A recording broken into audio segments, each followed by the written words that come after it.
চলে এলাম আমার বাগানে।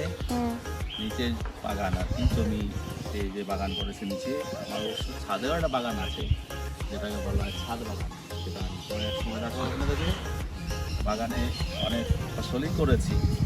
ফুলের চাষটা এবার খুব একটা ভালো হয়নি, আর মেনলি এখন যে চাষের মধ্যে রয়েছে আমার বেগুন, টমেটো, লঙ্কা, লঙ্কা ডাঁটা, এবং বেগুনে দু রকমের বেগুন করেছি। টমেটোগুলো মোটামুটি ভালো হয়েছে। টমেটো আগেও তুলেছি, এখনও আস্তে আস্তে পাকতে শুরু করেছে। এদিকটা দেখুন, গাছটায় কত সুন্দর টমেটো, গাছটা বেশ সুন্দর ফলন হয়েছে। সবচেয়ে অবাক হওয়ার বিষয় আছে, টমেটো গাছ আমাকে ছাড়িয়ে চলে গেছে অনেকদিন আগেই। টমেটো গাছের যা গতি দেখছি তাতে মনে হচ্ছে টমেটো গাছ আস্তে আস্তে আম গাছের দিকে বেয়ে উঠছে। জানি না আম গাছের সাথে পাল্লা দেবে কিনা, বাট টমেটো কিন্তু ভালো হয়েছে এবং টমেটো পাকতে শুরু করেছে। অনেক টমেটো আগেও তুলেছি, এখনও তুলছি টমেটো। আর যেটা হচ্ছে এবার আমার সবচেয়ে ভালো লাগছে দেখতে, সেটা হচ্ছে বেগুন।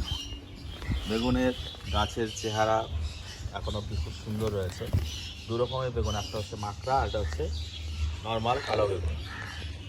মাকড়া বেগুনে আপনি দেখতে পাচ্ছেন গাছে কত বড় বড় কাঁটা, গাছের ধারে কাছে আপনাকে বুঝতে দেবে না, অনেক কাঁটা আছে। গাছে যখন ফলন হয় তখন খুব সুন্দর লাগে গাছগুলোটা এখন ফুল বা কড়ি আস্তে আস্তে নামছে। কিছুদিন পরে আশা করি এখন যেমন জল দিয়ে দিচ্ছি জমিতে সুন্দর, এই যে পাইপে করে দেখুন, পড়ে গেলাম, এই যে পাইপে করে জল আসছে জমিতে, জল দিয়ে খুব সুন্দর ইরিগেশন সিস্টেমটা ক্রিয়েট করা হয়েছে। আর এদিকে যে কালো বেগুনটা আছে, কালো বেগুনটা ফলন অলরেডি। কালো বেগুনের চাষে গাছের চেহারা খুব সুন্দর। তো বেগুন আমরা আগেও তুলেছি, এদিক সেদিক দিয়েছি, আমরা একটা খেয়েছি। এই দেখুন একটা বেগুন গাছে, বেগুনের সাইজটাও ভালো, খুব সুন্দর নরম এবং হেভি সাইজ, দারুণ সাইজ। এই বেগুনটা এখন পারবো, আপনাদের সুন্দর করে দেখিয়ে দিচ্ছি বেগুনটা কত বড় হয়েছে বা কিছু। বেগুনটা আরও একটু বড় হতো, বাট তুলে ফেললাম যদি পোকা টোকা ধরে বা কিছু। আর এখানে যা রয়েছে সে হচ্ছে আম গাছের অনেক কটা গাছই রয়েছে। গাছে মুকুল আসছে আম গাছের, ওই দেখুন আস্তে আস্তে গাছের মুকুল। কই মুকুল দেখা একটু। মুকুল এখান থেকে দেখানো যাবে না, একটু দূরে গিয়ে তুলতে হবে, নিচে থেকে মুকুল দেখানো যাবে না। ওকে। আর এগুলো কি গাছ একটু বলে দাও। এগুলো ডাঁটা আছে, লঙ্কা আছে, লঙ্কা গাছ। এইটাকে এসেছে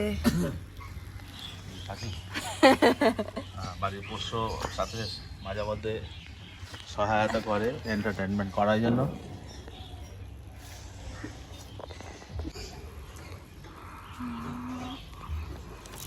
আগে আপনাদের দেখেছি বেগুন তালা, বেগুনটা তুলে রাখলাম, এবার পাকা পাকা টমেটোগুলো তুলবো।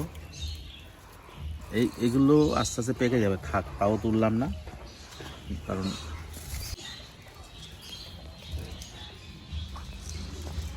ওই যে ভেতরে একটা পাকা আছে। টমেটো তোলার একটা সুন্দর সিস্টেম আছে, বটাতে ধরে একটুখানি কায়দা মতো চাপ দিলেই আপনি আপ খুলে আসে, এই যে এরকম ধরে।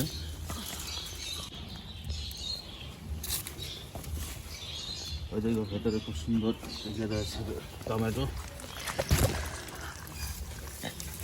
টমেটো গাছগুলো এত বড় হয়ে গেছে, আঁকা বাঁকা হয়ে নিজের ওয়েট রাখতে পারছে না, জমিতে শুয়েই পড়েছে।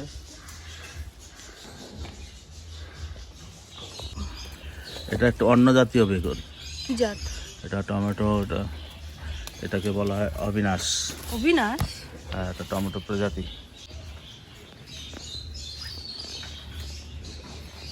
পাশেই নিচু জমি, যে কোনো মুহূর্তে পড়ে গেল চিৎকোঠা। এই গাছটা খুব সুন্দর হয়েছে, টমেটো ভালো টমেটো এই গাছটা হয়েছে। ওদিক দেখ, ওদিকে চল।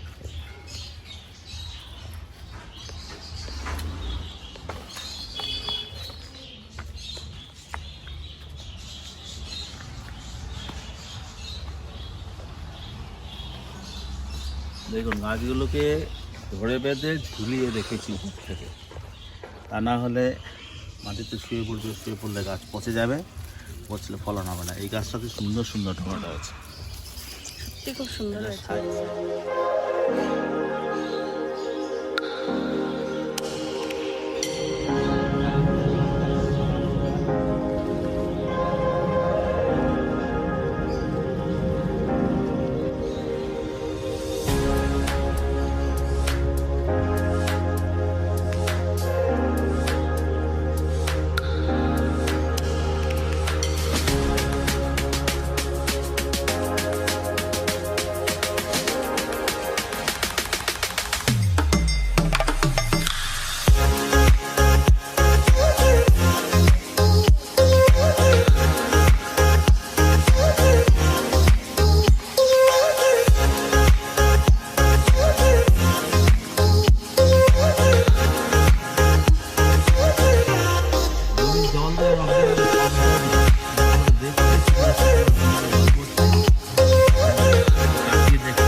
গাছে উঠেছে বাবা।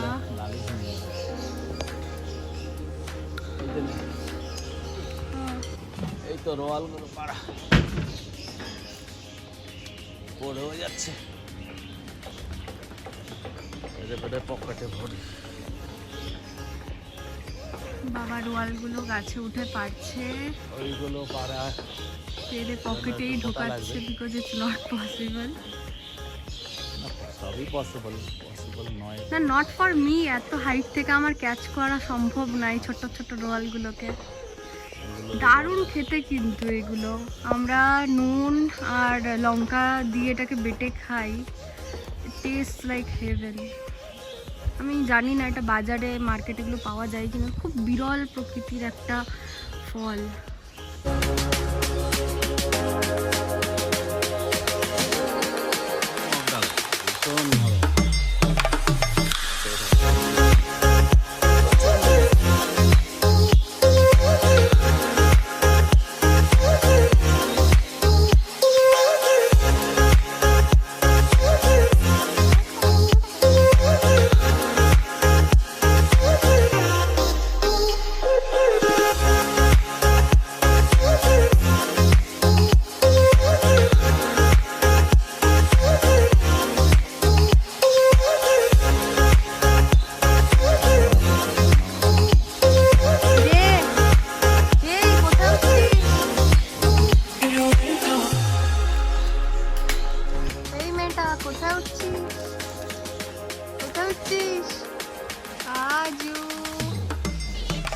নেমে পড়ো।